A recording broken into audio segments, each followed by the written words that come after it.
Hola, ¿cómo están? Yo soy Carol Puentes y les doy la bienvenida a un nuevo episodio de ¿Quién está detrás del podcast? La historia de mi vida, un ejercicio autobiográfico, episodio número 76. Para situarnos un poco con respecto al episodio anterior, recuerden que les venía contando cosas que estaban pasando entre enero y junio y justo finalizando el episodio les había comentado que me había dado cuenta a través de el Google Maps que mi ex, en vez de quedarse con su amiga en su casa como me lo había planteado en un momento inicial, realmente se fue a quedar a la casa de ella, pero nunca me confesó esto. Esto fue algo que yo descubrí y retomando un poco esto, les cuento que a raíz de ese descubrimiento y de saber que tenía el Google Maps activo en el ordenador, yo durante toda esa semana empiezo a mirar los recorridos que hace porque me quedo con la inquietud de si me sigue mintiendo. Para mi sorpresa, pues esa semana todo transcurre normal y yo, en medio de que me estoy dando una oportunidad, decido que definitivamente no voy a hacer este seguimiento, que está mal, que no soy ese tipo de persona en la que me quiero convertir, porque de hecho era algo que no iba, digamos, como con lo que yo pensaba que estaba bien dentro de una relación. De hecho, era algo que más bien yo criticaba un poco, ¿no? En otras relaciones. Y es el hecho de si no voy a estar tranquila en mi relación, si me voy a tener que volver como un espía, pues no quiero, porque me roba tranquilidad, porque me roba paz. Así que a partir de ese momento decido pues que ya no voy a estar todo el tiempo a la defensiva con respecto a esto y más bien que si hay algo de lo que me tenga que enterar, pues me enteraré. Yo sé que trato mucho de contar la historia sin intervenir en ella, pero justo como esto es como tan cercano a lo que he vivido, es inevitable para mí no decir cosas con respecto a lo que pasó, como por ejemplo, no intentando justificar la situación, porque es que de hecho por eso es que no quiero intervenir, pero sí como para que podamos comprender un poco lo que yo estaba viviendo, obviamente porque es mi historia, no sé lo que estaba viviendo mi ex, todo lo que yo diga con respecto a ella es más la percepción que yo tuve de ella dentro de la relación, pero yo siento que en esta nueva oportunidad que nos estamos dando, aunque tengo mucha dualidad mental, me estoy cuestionando cosas y a veces siento que sí, a veces que no, yo todo lo que hago lo hago en pro de seguir en mi relación, aunque por dentro estoy viviendo un conflicto interno impresionante y que no lo estoy comentando con nadie excepto con Ángele, porque más o menos para esa época yo empiezo a frecuentar a Ángele en el trabajo de ella.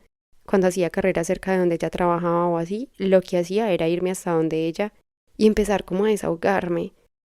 Supongo que Ángela estuvo en una situación súper incómoda durante ese tiempo porque era estar escuchando a mi ex y estarme escuchando a mí también. Entonces yo creo que para Ángel esto debió desencadenar también una situación de incomodidad, de no saber cómo para qué lado inclinarse. Y siempre trataba de ser muy subjetiva. De hecho, trataba de no darme mucho como su opinión, sino más bien decirme qué piensa hacer. Y era como ayudándome a encontrar las respuestas. Si había algo para lo que Ángel le tiraba era en pro de que la relación como que se rescatara, como de bueno, pero mire también los pros, mire estas cosas positivas, más allá digamos de tomar un partido como tal, siempre fue en pro de que las cosas estuvieran como bien. Creo que quería lo mejor para ambas.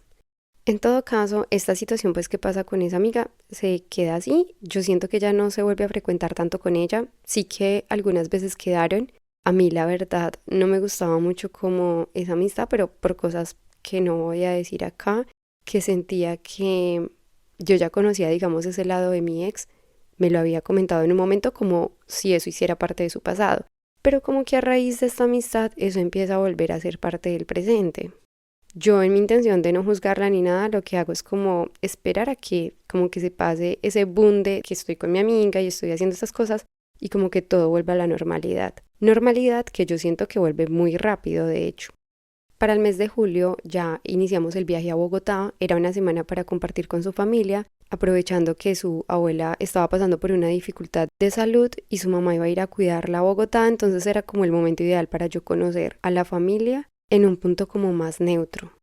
Recuerden que yo ya conocía al hermano, bueno, uno de los hermanos que tenía pareja y que en su casa sabían que tenía novio y que no pasaba nada. Digamos que se había ganado ese respeto también. Pero que mi ex, aunque ya para ese momento la habían sacado, entre comillas, porque esto me suena terrible, pero la habían sacado del closet, no era como que tuviera una conversación de manera directa en sí con su familia respecto a ello. Por eso cuando yo llego a Bogotá, cuando me presenta a su mamá, me presenta como, mira, te presento a Carol. Y se supone que ahí ya la mamá sabe pues que soy su pareja.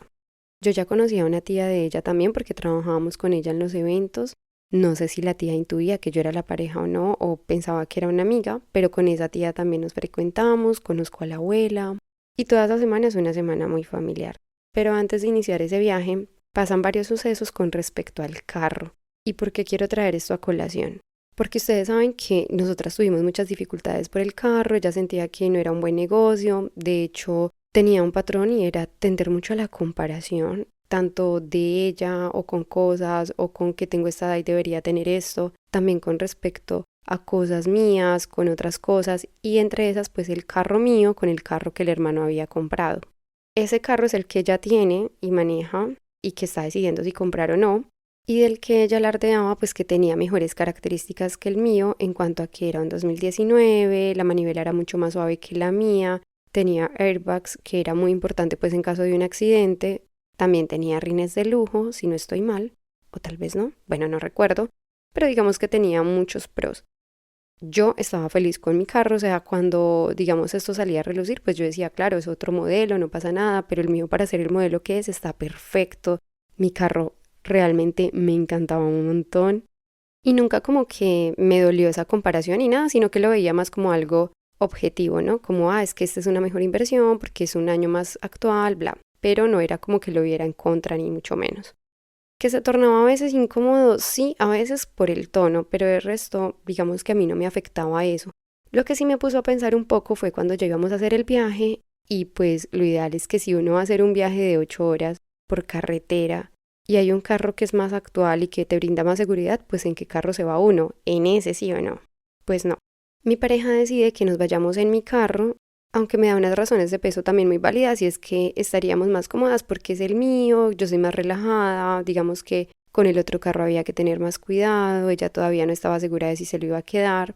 Y es ahí donde yo decido que sí, o sea, que no hay ningún problema y también lo veo como una oportunidad, así como ella muchas veces dentro de la relación sentía que se reivindicaba, como de reivindicarme un poco yo también, y más porque iba a compartir con su familia, ella había compartido bastante con la mía y me parecía bonito como el hecho de ir en mi carro y yo poderlo poner a disposición de llevar a la abuela a las citas, salir con la mamá en él, o sea, me parecía bonito el plan. El contra que tenía en ese momento era que yo no lo tenía asegurado, excepto que pagaba el SOAT. Entonces esto me iba a generar un gasto muy grande. Aún así, yo decido hacerlo. ¿Por qué decido hacerlo? Pues porque estoy apostando todo también por mi relación, a pesar de las cosas que he visto que no me gustan y que aunque seguían ahí latentes en mi mente, yo seguía dando pasos en pro de que todo funcionara, ¿no? Cuando íbamos para Bogotá tuvimos una mini discusión porque yo ya le había planteado el hecho de que quería llegar manejando a Bogotá, lo veía como un reto y que de regreso pues que ya ella se venía manejando. Sin embargo, estaba ahí como, digamos, como la posibilidad de que si yo me cansaba o algo pasaba, pues que ella tomara el volante. Oigan, la verdad, el viaje es súper chévere, pusimos buena música. Sí iba con un poquito de miedo porque se suponía que la línea es una vía como un poco compleja, pero como les digo, para mí suponía un reto, entonces iba con toda la emoción. Hicimos varias paradas porque habían lugares también en donde uno hacía como un stop para que pasaran unos carros y luego uno seguía tomando la vía. Y en esas paradas pues aprovechábamos para estirarnos, comer algo y conversar. Cuando ya íbamos llegando a Bogotá, más o menos ya pasando Melgar o Girardot, me acuerdo que mi novia me dijo que si podía manejar y yo le dije como tú te devuelves manejando a ver hasta dónde alcanzo a llegar yo y ahí como que discutimos un poco porque era una discusión boba, pero era como, ay, si ves, claro, como venimos en el tuyo, pero todo bien, no sé qué. Y yo le decía como, no, pues es que se me ha vuelto un reto, pero dale, me dijo, no, pues ya no quiero. Bueno, total que una mini discusión de ese tipo. Nosotras salimos tarde de Pereira, o sea, nuestra idea era haber salido en la mañana, pero por estar yendo a revisar llantas y hacer otras cosas de rutina antes de emprender el viaje, nos vamos después del mediodía. Entonces pónganle que ya eran como las 6:30 o algo así, estaba muy oscura la carretera y ya los carros tenían las luces altas prendidas. A mí me empieza a dar como una migraña, o sea, justo como faltando una hora para llegar a Bogotá. Y ahí hacemos una parada en una estación y si no estoy mal, ahí mi novia coge el carro. Bueno, ya llegamos a Bogotá, empezamos a compartir con la familia de ella.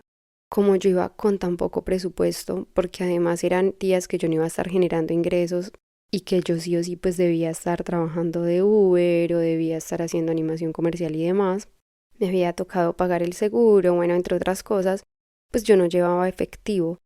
Entonces mi novia lo que hacía a veces cuando estábamos con la familia y salíamos a comer era que me pasaba la plata por debajo de la mesa o ella pagaba y decía esto lo invitó Carol. Y yo siento que eso era como para que, uno, yo me sintiera más cómoda y segundo, para que la familia también como que sintiera que financieramente era una relación equilibrada y que yo tenía pues una solvencia económica estable. Yo sé que a ella le preocupaba mucho pues como que se dieran cuenta que mi situación financiera en ese momento como que no era la mejor. Entonces esta era como su forma de actuar y lo bueno es que en las conversaciones que tuve con la familia creo que no me hicieron muchas preguntas de ese tipo de preguntas incómodas, sobre todo cuando ya te han dicho, ay, si te preguntan esto no digas tal cosa.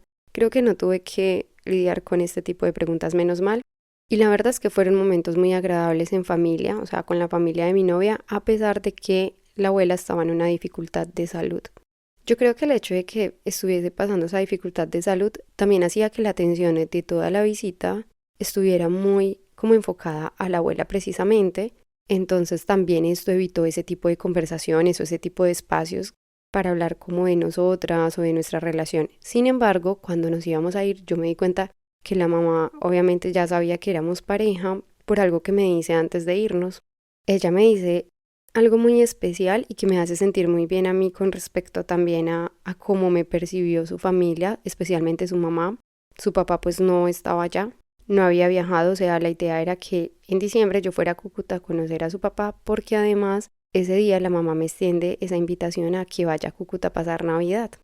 Nosotras quedamos así, me doy un abrazo súper fuerte con la mamá, me queda sonando un poco como lo que la mamá me dice, pues que no lo voy a decir acá porque no tiene mucho sentido, creo que eso sí es algo mucho más personal, pero como les digo, me dio esa sensación de sabe que soy la pareja y tiene una buena percepción de mí y me gusta, o sea, a uno le gusta sentir que a uno lo acogieron las personas que son importantes para la pareja de uno también, ¿no? Y más cuando uno es tan familiar, o sea, yo estaba feliz, o sea, yo estaba en mi salsa, a pesar de que, como les digo, el hecho era girar en torno también a lo que estaba pasando la abuela, como que con mi familia yo ya había vivido ese tipo de situaciones y las había transitado bien y mi pareja me había apoyado un montón también en esos momentos. Entonces me sentía como que era mi oportunidad de estar con la familia de ella en una situación apremiante. Ya de regreso creo que sí nos turnamos más como la manejada y digamos que el viaje en sí, en términos generales, fue muy bien.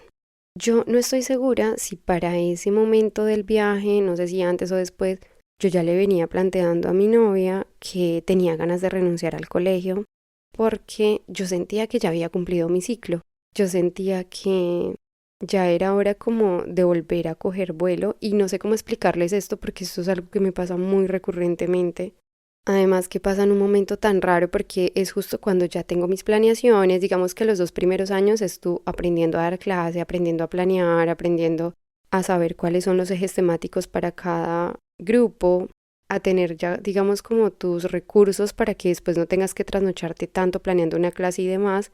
Y se suponía que a partir de ahí mi profesión iba a ser súper tranquila en comparación a que durante esos 2 años yo me la pasé prácticamente aprendiendo a ser profe. Y digo aprendiendo porque por más que uno hubiese hecho una universidad y todo, es ahora llevarlo a la práctica.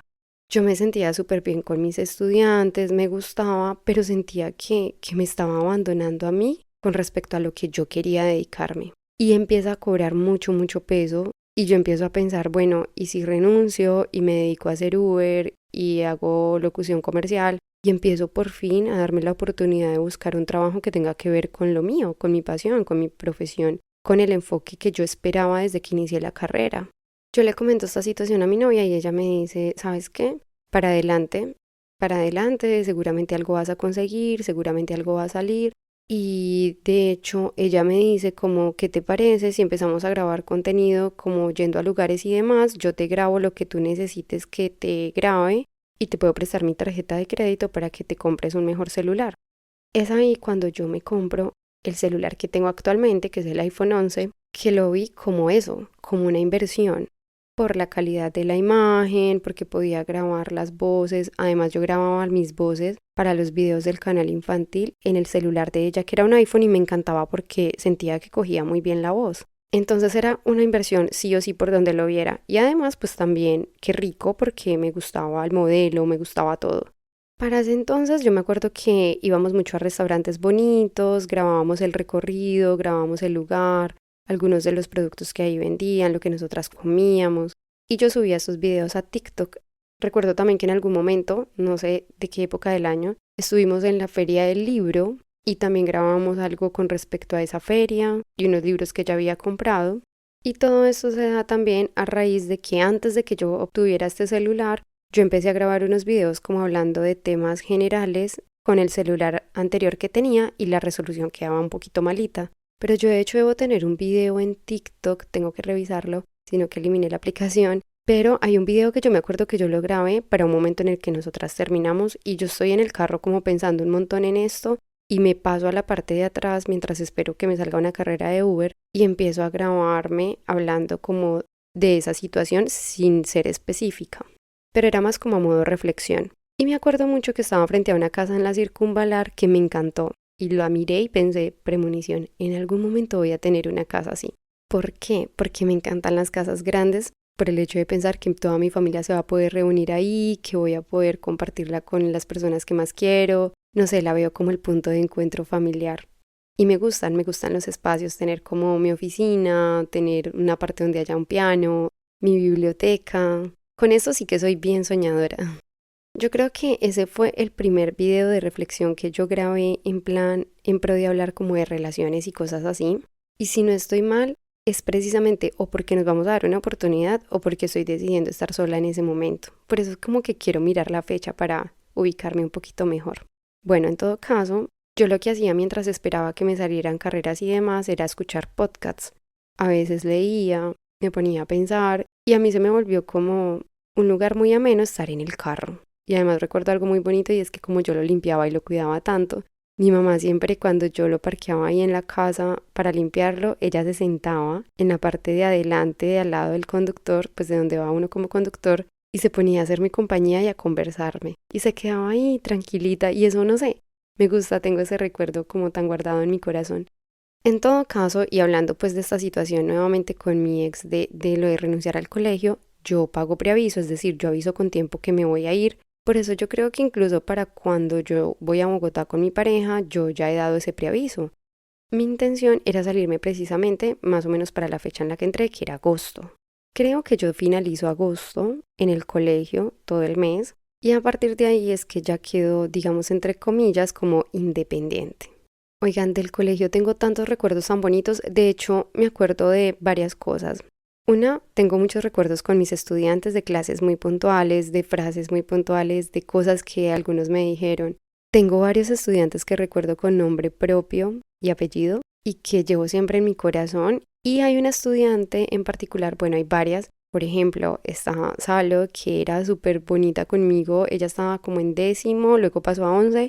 Y así como ella, muchas otras estudiantes. Ella era muy especial porque siempre me daba como detalles, me hizo una carta súper linda además. Me daba las figuritas de chocolatina porque yo las estaba coleccionando y varios estudiantes también me las daban. Recuerdo que me regaló un libro de mandalas que debe estar en mi casa. Ay, qué rico ir a Colombia y pintar mandalas. Bueno, podría nombrarles a muchos de mis estudiantes, pero hay otra también en particular, de grado tercero, que a mí me generaba mucha inquietud porque yo siempre trataba de conocer a mis estudiantes, de saber qué querían ser cuando grandes. En medio de mis trabajos, digamos, de sistemas, hacíamos presentaciones de qué te gusta, qué te gustaría hacer, qué haces en tu tiempo libre y hacíamos presentaciones en PowerPoint y demás. Y me acuerdo que esta estudiante me generaba inquietud porque era muy callada, muy seria para la edad que tenía y más porque en tercero todos tenían mucha batería, o sea, mucha pila. Y hablaban todo el tiempo, se paraban. Ella no, ella era muy puestecita y era la única persona que yo no sabía si la clase le estaba gustando o no. O sea, si realmente se lo estaba disfrutando. Lo que sí veía era una responsabilidad y un compromiso impresionante, siempre tan impecable en sus entregas. Y cuando yo hacía preguntas, pues ella se limitaba a responder lo que le preguntaba. Me acuerdo que quería ser veterinaria. Y fue muy bonito porque cuando yo me despido del colegio y todo, pues aparte de que muchos fueron detallistas, grado tercero precisamente me hace una despedida. Y en esa despedida me cuelgan frases en el tablero, me dan una ancheta llena de cosas, o sea, algo tan bonito que se los juro que yo no me lo esperaba. Además, las frases que ponían en el tablero, o sea, como te amamos, te extrañamos, aún así queremos que cumplas tus sueños, o sea, eso me pareció tan bonito, como una muestra de amor tan grande, eso de de te vamos a extrañar, pero queremos que cumplas tus sueños. A mí me parece que el amor es eso, ¿no? Como esa libertad de que el otro pueda ser feliz y conservar uno el sentimiento, pero sin tratar de poseer al otro. Bueno, ¿y cómo les parece que esta estudiante, de hecho se llama Valeria Franco, me da un pocillo súper lindo? En este momento no recuerdo cuál era la frase concreta, pero era algo así como nadie te va a reemplazar. Y algo que hace además de darme el pocillo y darme como su detalle aparte, es que me pide mi número. Yo para ese momento no tengo ni idea de que me voy a venir para España. Todos mis proyectos y metas están enfocados en Colombia y miren que ya estamos finales de agosto y yo me vengo a España un 27 de noviembre, pero para ese momento, o sea, la Carol de ese instante no tenía ni idea que eso iba a pasar. Yo obviamente le doy mi número a mi estudiante y me quedo con esa sensación de gratitud, de sentir que había hecho una buena labor y que a ella le gustaban las clases, porque como les digo, era la única que yo no sabía si realmente se lo disfrutaba. Lo bonito de mi cierre con la institución es que yo me voy tratando de dejar las puertas súper abiertas. Obviamente cuando uno se va de un lugar, uno se va sin pensar que va a tener que regresar, pero más allá de irme dejando las puertas abiertas, me voy también con demasiada gratitud. Además, la rectora del colegio es súper linda. Me acuerdo que ella fue profe de mi tía Francia, luego de mi prima Meli. Una persona súper estricta, súper exigente, muy religiosa, pero que siempre estaba en pro de los profes, de mirar cómo quería estudiar la clase, de que todo fuera muy consensuado también, y te escuchaba. Y me acuerdo que incluso en algún momento hablamos de mi relación y ella me decía, pero deberías darte una oportunidad con esa persona. O sea, fue muy chistoso porque además ella es soltera toda la vida y me estaba aconsejando precisamente que me diera la oportunidad con mi pareja en uno de esos momentos muy cruciales en los que yo no sabía qué hacer. Y les cuento esto porque mi relación me llevó a un nivel de incertidumbre tan grande que yo empecé a consultar con muchas personas con respecto a relaciones porque yo sentía que yo era la que estaba mal si dejaba mi relación. También me acuerdo que cuando estaba de profe, en alguna reunión docente, yo me puse a hacer un visualizador y en ese visualizador yo pongo una imagen más o menos de la casa que quisiera, una imagen del carro, los lugares a los que quiero ir. De hecho, creo que ni siquiera estaba España, pero sí el camino de Santiago de Compostela, oiga que todavía no lo he hecho. Pero bueno, ya hablaremos más adelante de eso. Total, que cuando llega la visualización de la pareja, yo no logro ponerla a ella en ese visualizador, ni siquiera logro hacer ese visualizador. Y me acuerdo que esto me generó tanta inquietud que una compañera que estaba ahí a mi lado, que además tenía como pareja también a una chica, o tiene, entonces con la que podía hablar abiertamente de todo, le da curiosidad lo que estoy haciendo y me dice, ¿tú qué haces? Y entonces yo le muestro y le digo, pero puedes creer que no me imagino mi pareja, o sea, me cuesta. Y le comento pues como esa situación que me pasa. Y le pregunto, ¿tú te imaginas con a largo plazo? Y me dice, sí, claro, yo me imagino toda mi vida con esa persona. Y yo le decía, porque yo no, o sea, yo trato de pensarlo, pero no, o sea, no puedo. Esto pasó pues antes de que yo renunciara al colegio, o más bien que dejara mi trabajo. Con respecto a mi trabajo, cuando yo recién conseguí el trabajo, o sea, 2 años atrás, yo me acuerdo que yo ni siquiera había entrado, digamos que había ido la primera vez presencial una semana, que era la semana institucional, y ya mi pareja me estaba diciendo para ese momento, tienes que buscar otra cosa donde te paguen más, tienes que mirar otro lugar, no sé qué. Y todo era como bajo una presión del dinero, el dinero, el dinero. Y yo me acuerdo que yo ahí también tuve una discusión y le dije, oye, es la primera vez que voy a ejercer como docente, es la primera vez que voy a estar en un rol profesional y apenas estoy iniciando y yo me lo quiero disfrutar, o sea, yo me quiero disfrutar el proceso y alcanzar a ver qué es esto antes de empezar a mandar más currículos a otros lados. Y esas eran nuestras discusiones también porque siempre era como, ay, es que tú eres muy poco ambiciosa, ya tú, no sé qué, así nunca vamos a salir adelante. No estoy diciendo que esto sea bueno o malo para que no me malinterpreten, sino que lo que quiero decir era que éramos personas con pensamientos muy diferentes. Y yo obviamente pues quería disfrutarme esa nueva etapa que iba a iniciar en mi vida sin estar con la presión de ahora tengo que conseguirme otra cosa. Y más porque igual, de entrada mi finalidad tampoco era como ser docente durante años, o sea, no era algo que yo me estuviese visualizando a largo plazo, al igual que no me lo podía visualizar tampoco con mi pareja. Pero este punto final que les acabo de contar con respecto a lo del colegio, eso pasó cuando yo inicié en el colegio, o sea, hacía 2 años atrás, sino que no sé, lo recordé y lo quise dejar por acá. Tal vez porque también es una forma de reconocer que he sido una persona que más que por el dinero se ha movido como por el corazón y por la intuición. Y es un patrón que yo tengo muy recurrente en mi vida. Por eso ustedes han visto que he cambiado un montón de veces de trabajo, que me he movido de lugares. No sé, es como si todo a veces fuera muy incierto y yo estuviera encontrando mi lugar en el mundo. Bueno, el hecho es que mi pareja me apoya pues con la renuncia de la institución, empieza a mirar como conmigo qué podemos hacer, a qué nos podemos dedicar, qué proyectos, y además a ella le viene como anillo al dedo también, en plan que le entregan el apartamento para agosto y yo empiezo a ser su mano derecha en todo lo del apartamento. Entonces, ¿qué empiezo a hacer yo después de que salgo del colegio? Empiezo a estar 100% en todo lo que tiene que ver con el apartamento que le entregan a mi novia, o sea, remodelación, hacer cotizaciones, vamos a todos lados, estoy a cargo del maestro de obra, de comprar materiales, estoy haciendo de Uber y estoy haciendo animación comercial. ¿Qué me generaba ingresos? Pues hacer animación comercial y estar de Uber, pero esos ingresos a duras penas y me alcanzaban para los gastos de mi mamá y no del todo. Y ahí es cuando yo empiezo como a estar muy inquieta porque no he resuelto lo del dinero, pero que tengo la liquidación que me respalda durante ese mes, digámoslo así, que es septiembre. Bueno, pues para ese septiembre, mientras yo estoy esperando carreras de Uber y demás, yo lo que empiezo a hacer es a escuchar podcasts, pero especialmente de Brian Tracy. Y empiezo a escuchar uno que se llama Ley de Establecimiento de Metas. Esto es importante y quiero dejarlo por acá registrado también porque yo me vine a dar cuenta de esta respuesta que tiene todo que ver con este presente. Bueno, no todo, espero, pero sí gran parte, cuando llegué acá a Madrid. Resulta que yo corría mi silla de adelante, me recostaba un poco, empezaba a escuchar el podcast y empecé a cargar también como una libreta. Y en esa libreta tomaba apuntes, empezaba a visualizar y empezaba a planear cómo sería mi vida perfecta, qué me gustaría hacer, a qué me gustaría dedicarme. Y habían unas preguntas que uno debía resolver también, entonces aprovechaba, escribía las preguntas y efectivamente mis respectivas respuestas. Pues ¿cómo les parece que ese 15 de septiembre del 2022, dentro de las 7 preguntas que él formula, a la tercera, que es la siguiente, se los voy a leer porque justo tengo mi libreta acá, así que esto es casi que textualmente, esto es una cita, mejor dicho. La tercera pregunta de este curso dice así: ¿qué haría usted si le quedaran 6 meses de vida? A lo cual yo respondí: en los primeros 2 meses me dedicaría a crear contenido de valor para subir a YouTube. Grabaría un podcast sobre mi vida y con esto lo que haría es que garantizaría que mi familia y mi pareja reciban ganancias del canal a pesar de que yo no esté.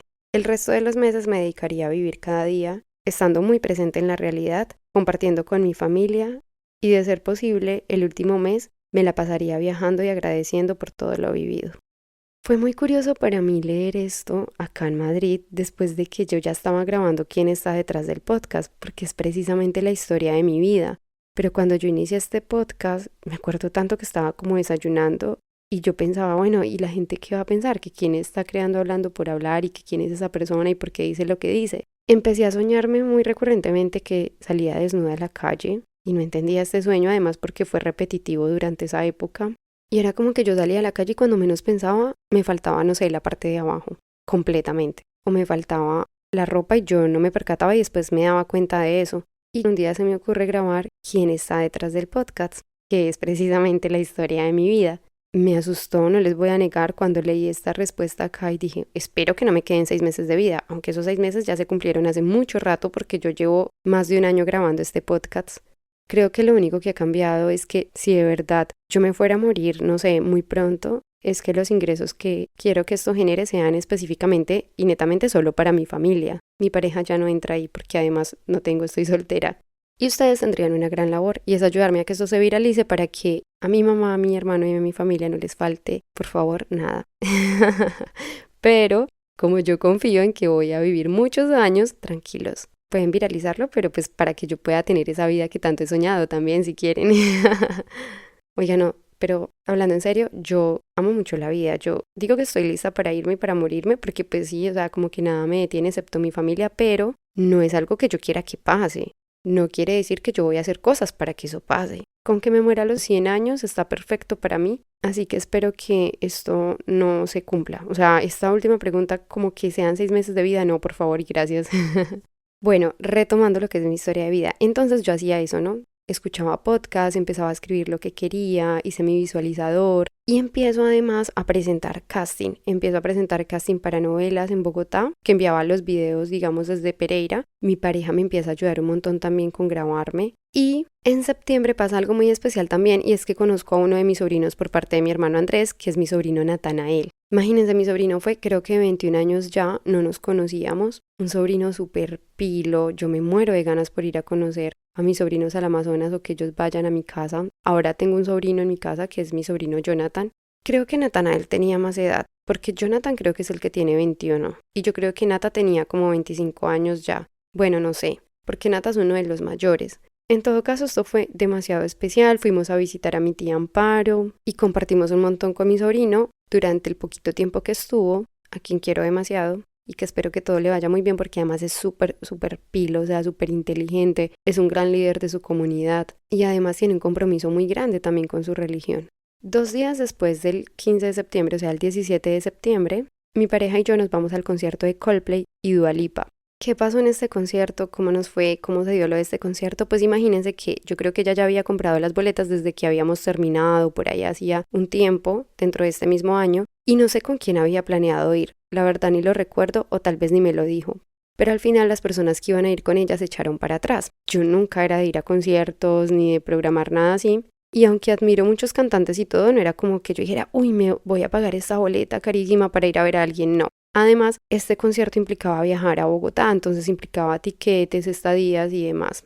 Pues como les parece que como a mi novia le cancelan, ella me insiste que por favor que vaya con ella y yo, que pues no estoy teniendo la mejor solvencia económica en ese momento, decido también meterme en una deuda con ella para pagar unas boletas muy costosas. Creo que una me salió por más de 500.000 pesos. Eso en euros vienen siendo como 100 euros. La otra no recuerdo en cuánto me salió, por allá una de las boletas me tocó comprarla porque alguien la estaba revendiendo. No recuerdo si la que estaban revendiendo era la de Dua Lipa o la de Coldplay, pero en todo caso yo logro conseguir mis 2 entradas. Lo bueno era que un día era Coldplay y al otro día Dua Lipa. Bueno, no sé si tan bueno porque la verdad es que hacer fila para entrar a un concierto, sobre todo de esta magnitud, es otro nivel. Son horas uno ahí haciendo fila, pero la verdad valió completamente la pena, no me arrepiento para nada de esto. Nosotras nos vamos en avión y mi amigo Diego súper lindo nos da posada por esos días, o sea, nos deja quedar en su casa. Lo bueno era que nos ahorramos pues digamos lo de la estadía, pero igual implicó gasto de tiquetes y demás, entonces ahí como que mi deuda con mi ex empieza a subir. Esto es importante porque al final de mi relación yo termino muy endeudada con ella y eso desata otras cosas que es básicamente lo que me obliga a contarles parte de mi llegada a España con relación a que mi relación sigue pasando por otras etapas y otros matices. Pero bueno, quiero cerrar este episodio hasta septiembre. Lo otro que tengo para contarles pues de esa época es nada, pues que sigo en teatro, o sea, todo sigue normal, excepto que me salgo de la institución. La verdad estoy dedicando muchísimo tiempo a lo del apartamento de mi novia, supuestamente nos vamos a ir a vivir allá. Entonces como que todo lo planeamos juntas, qué madera va a llevar el closet, cómo va a ir tal habitación, o sea, todo eso lo estamos haciendo relativamente juntas, pero yo soy la que está a cargo de coordinar absolutamente todo, de estar disponible para llevar materiales, de ir a buscar materiales, bueno, todo eso, porque mi novia pues sí está trabajando igual en el colegio y era mi forma también como de sentir que estaba contribuyendo en algo. Y lo hacía de corazón, o sea, 100% voluntarioso, a tal punto que mi mamá me decía, usted no se está desgastando mucho con eso, usted no está de pronto descuidando cosas que tiene que hacer por usted, precisamente porque tiene que generar más ingresos, usted de pronto no está dedicando tiempo de más que puede ser valioso para que pueda estar tranquila financieramente. Y yo pues le decía a mi mamá como que, ay sí, pero no pasa nada, o sea, solo que después con el tiempo es que uno dice, bueno sí, a lo mejor mi mamá tuvo algo de razón en eso, ¿no? Aunque la verdad no me arrepiento de nada, aprendí un montón, yo hice mis cosas, digamos, sin ningún interés a cambio, pero lo que sí digo es que, claro, esto hizo también que yo de alguna manera me endeudara más. Grave error, porque además es un patrón que uno empieza a repetir y se vuelve como un ciclo también del que es difícil salir. Y yo, honestamente, en este punto de mi vida les digo, yo quiero salir de eso, quiero cambiar mi vida financiera y estoy trabajando juiciosa para que así sea, por lo menos mentalmente ya. Y espero ya metódicamente también. Y bueno, nada, hasta aquí el episodio de hoy. Les mando un abrazo enorme. Nos escuchamos en el próximo episodio. Recuerden que si me quieren apoyar pueden calificar el podcast. Después de que ustedes escuchan un episodio ya pueden calificarlo. Pueden darle seguir, es totalmente gratis y a mí me ayudan un montón. Y pueden compartirlo con quien crean que les puede servir esta historia. Les agradezco también si me apoyan con Hablando por Hablar. Recuerden que Hablando por Hablar, cada episodio es un tema diferente, así que se lo pueden escuchar en el orden que quieran. Yo soy Carol Puentes, esto fue Quién está detrás del podcast. Un abrazo y hasta la próxima.